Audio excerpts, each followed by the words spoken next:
तो आज हम लोग पढ़ेंगे कि किस तरह से अपठित गद्यांश भी आते हैं। तो एक गद्यांश मैं आप लोगों को पढ़ के सुनाती हूँ और फिर उसके नीचे जो 5 क्वेश्चन है उन 5 क्वेश्चनों को भी बताती हूँ कि कैसे क्वेश्चन आते हैं और कैसे उसका जवाब हमें लिखना है।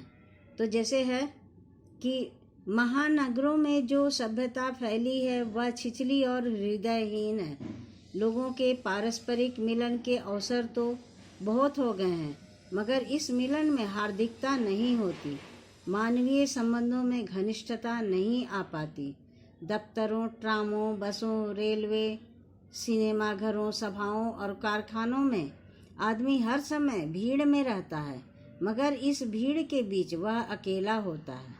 मनुष्य के लिए मनुष्यत्व के भीतर पहले जो माया, ममता और सहानुभूति के भाव थे वे अब लापता होते जा रहे हैं। देशों की पारस्परिक दूरी घट गई है, लेकिन आदमी और आदमी के बीच की दूरी बढ़ती जा रही है। ये हो गया आपका एक पैरा अपठित गद्यांश का। अब इसके नीचे 5 क्वेश्चन दिए गए हैं। महानगरों की पहला क्वेश्चन है, महानगरों की सभ्यता को हृदयहीन क्यों कहा गया है। दूसरा क्वेश्चन है, महानगरों की भीड़ में मानव अकेला क्यों है। तीसरा क्वेश्चन है, देशों की आपसी दूरी जितनी घट रही है, आदमी और आदमी की दूरी उतनी ही बढ़ रही है। इस दूरी की वृद्धि के कारणों का उल्लेख कीजिए। ठीक है। चौथा क्वेश्चन है, उपर्युक्त गद्यांश का उपयुक्त शीर्षक लिखिए। जैसे शीर्षक लिखने देगा तो शीर्षक भी बहुत संक्षिप्त लिखना है, संक्षिप्त और आकर्षक हो। जैसे शीर्षक में आप लिख सकते हैं कि महानगरीय सभ्यता की विडंबना या आधुनिकता, आधुनिक समाज, महानगरों में आधुनिकता की दौड़, ये सब भी छोटी छोटी जो है, लेकिन आकर्षक होना चाहिए। शीर्षक छोटा हो लेकिन आकर्षक हो। तो पहला जैसे क्वेश्चन है, महानगरों की सभ्यता को हृदयहीन क्यों कहा गया है। ठीक है। तो इसमें लिखना है आपको उत्तर में कि जैसे महानगरों में जो सभ्यता है वह लोग में आपस में होड़ चली हुई है।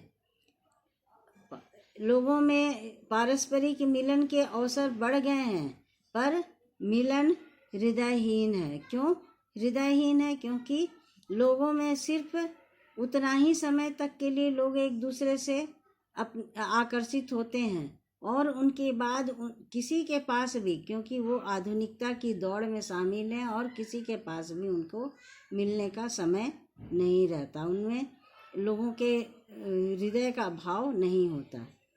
दूसरा क्वेश्चन है, महानगरों की भीड़ में मानव अकेला क्यों है।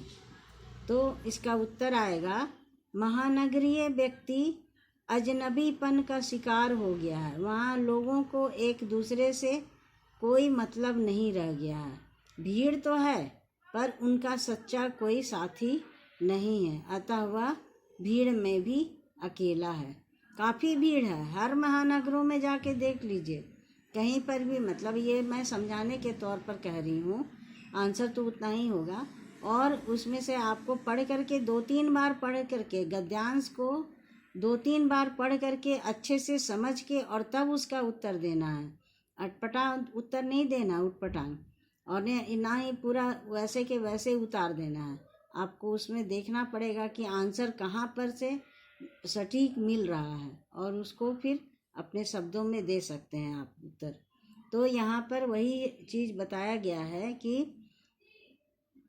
हम समझाने के तौर पर कह रहे हैं कि अगर महानगर में चले जाइए और आपको किसी का, अपने चिर परिचित लोगों का सही एड्रेस मालूम नहीं है, भले वो स्थान आप पहुंच गए हैं, लेकिन अगर आप उससे व्यक्ति, अपने परिचित व्यक्ति के विषय में किसी से पूछ रहे हैं तो वो हरगिज नहीं बताता है कि ये फलना व्यक्ति कहाँ रहते हैं। तो ये हो जाता है आपका कि महानगरों की जो ये है, लोग अजनबीपन है, एक दूसरे से उनको कोई मतलब नहीं है, सभी अपने अपने काम में इतने व्यस्त हैं, इतने व्यस्त हैं कि लोगों को एक दूसरे के लिए सोचने का समय नहीं है, या एक दूसरे को पूरी तरह से जानने का समय भी नहीं है। तो इसी तरह से हम और भी दूसरा भी इससे लंबा भी आ सकता है आपका गद्यांश, तो उनको भी बहुत बड़े ध्यान से 2-3 बार पढ़ लीजिए, और उसके बाद उसमें दिए गए नीचे 5 प्रश्नों के उत्तर को आप लिखिएगा। प्रत्येक प्रश्न का उत्तर 2 नंबर का है, ठीक है। और उन 2 नंबर के प्रश्नों के उत्तर के लिए आपको अच्छे से आंसर सटीक चुन करके और अच्छे से आंसर देना पड़ेगा, नहीं तो आपका पूरा नंबर नहीं मिल पाएगा। और उसमें आप बोलिएगा कि हमने लिखा तो है सब, लेकिन नंबर हमें नहीं मिले।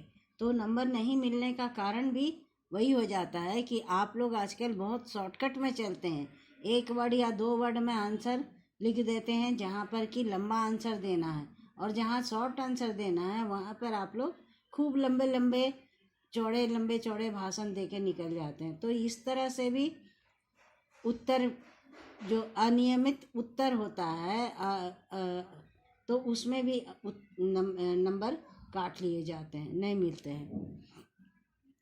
तो आज हम लोग ये पढ़ लिए कि गद्यांश, अपठित गद्यांश और पद्यांश के विषय में आपको बता दिए। अब अगले दिन ये दूसरा चीज़ बताएंगे, ठीक है।